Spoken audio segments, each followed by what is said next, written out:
Mein Name ist Sirat Wiedenroth. Ich bin in Frankfurt geboren und aufgewachsen und bin bei der ISD aktiv. ISD steht für Initiative Schwarze Menschen in Deutschland und das so etwa für mich die letzten 10 Jahre und ISD gibt es seit 35 Jahren. Ich würde sagen, es ist nicht meine Kunst, aber natürlich fühle ich was dazu. Also die meiste Zeit fühlt man was dazu. Es ist halt ein Blick von weißen, schwulen, europäischen Männern auf die Welt. Also so, ich kann deren Erfahrungswelt irgendwie dann mitbekommen durch die Kunstwerke, aber es ist kein Neutrales, wo ich sage, ich sehe die Welt. Also ich sehe die Welt aus dem Standpunkt von und in dem Fall Gilbert and George. Und das kommt für mich sehr, sehr klar rüber eigentlich, wenn ich mir so die Ausstellungen anschaue oder deren Kunstwerke auch anschaue, dass das ja, deren Erfahrungswelt ist. Ich gehe davon aus, was ich dann noch von denen gelesen habe in Interviewform, ist so ein bisschen, dass sie sich damit aber nicht auseinandersetzen. Also dass sie sich nicht mit ihrer eigenen Positionierung da drin auseinandersetzen und da irgendwie für sich klar haben, dass sie keine Neutralität abbilden können. Wer kann das schon? Wäre dann auch die Frage. Ich würde sagen, niemand. Alles sprechen oder machen Kunst oder genau, produzieren aus ihren Standpunkten, von ihren Standpunkten aus. Aber dieses Nicht-Bewusstsein darüber, dass es so ist, das würde ich sagen, ist sehr weiß. Das ist das, womit wir halt auch in der antirassistischen Arbeit doch immer wieder zu kämpfen haben, auch irgendwie klarzumachen, Weißsein ist keine neutrale Position. Weißsein ist auch immer ein bewertender Blick. Und das kommt halt auch in den Kunstwerken raus. Wenn wir über so Kunst für alle reden, es ist halt eigentlich hier ganz stark Kunst über alle. Das heißt, sie haben bestimmte Zwecke, die anderen Menschen, die wie auch immer exotisiert werden. Also es ist jetzt irgendwie die Frau oder es ist die schwarze Person, es ist Bangladeschi-Person. Genau, es ist immer irgendwie, sie müssen irgendwas Bestimmtes erfüllen gerade.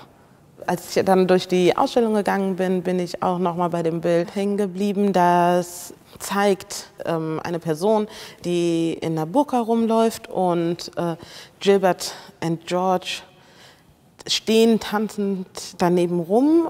Im Interview dann, was dazu geführt wurde, oder der Teil aus dem Interview dazu, beschreiben sie halt irgendwie noch mal stark, ja, auf einmal sind die Menschen in Burka aufgetaucht und dann waren die Muslime da gewesen und es war irgendwie, ich weiß gar nicht, ob sie das Wort beängstigend nennen, aber sie skizzieren so ein Bild, alles hat sich verändert, es war nicht mehr so schön wie vorher, also so, dass schon irgendwie sehr klar dann wird, was finden Gilbert und George gut und was nicht so gut und irgendwie dann die Person in Burka, also auch wie die deren Straße beschreiben und dass das so toll ist und diese ganzen Bangladeschis, die da waren und dann die ganzen, ich weiß nicht, Jewish People, die da waren, also irgendwie so, alles war ganz toll, aber irgendwie, glaube ich, haben die nur einen Teil der Realität der Menschen erfasst.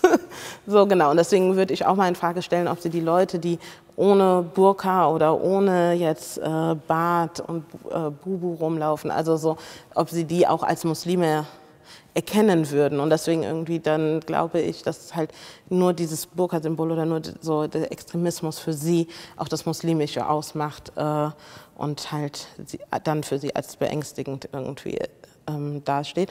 Und genau, das zeigen sie halt auch in ihren Bildern genau so. Es gibt kein anderes Bild von muslimischen Menschen in deren Welt. Es gibt nur dieses eine beängstigende Bild. Es ist auch nicht wirklich eine Teilhabe dann an Leben und Realität, sondern es ist irgendwie, die sind, also das kommt auch nochmal im Interview, die sind ganz anders. Das Einzige, was sie machen, ist den Islam propagieren, aber irgendwie, ich gehe davon aus, dass es einen Teil gemacht hat, aber irgendwie der größte Teil von denen ist wahrscheinlich einkaufen gegangen. Der größte Teil von denen hat irgendwie, ach doch, das nennen die noch, hat irgendwie Kinder zur Schule gebracht. Also so, die waren eigentlich Teil dieses alltäglichen Lebens auch gewesen, aber das ist nicht, also dazu gibt es halt irgendwie keine Verbindung. Genau, und das zeigt sich in dem Kunstwerk schon auch ganz gut. Ganz interessant fand ich schon nochmal diese ganzen, ich weiß nicht, ob es Zeitungsausschnitte oder, also für mich war das ein bisschen wie Überschriften, so, danke, genau, wie Zeitungsüberschriften irgendwie, die sie gesammelt haben. Und das dachte ich mir, das finde ich ganz interessant, wenn das irgendwie, weil das ja sehr geballt ist und das irgendwie nochmal herüberbringt, auch wieder, wie nicht neutral zum Beispiel auch Medien sind. Also so da drin, was wiederholt sich, wie wird dort Sprache angewendet und so. Also das hat es für mich irgendwie gezeigt. Das ist jetzt keine schöne Kunst, aber es ist Kunst, aus der ich was ziehe. Genau, das ist so ein bisschen vielleicht auch ein kleines Fazit aus der Ausstellung für mich. Und genau, da drin kann ich mich dann halt auch bewegen und kann ein bisschen meine Standpunkte da drin dann austachieren wieder, aber halt es ist ein Standpunktspiel und nichts Neutrales, auf das ich treffe.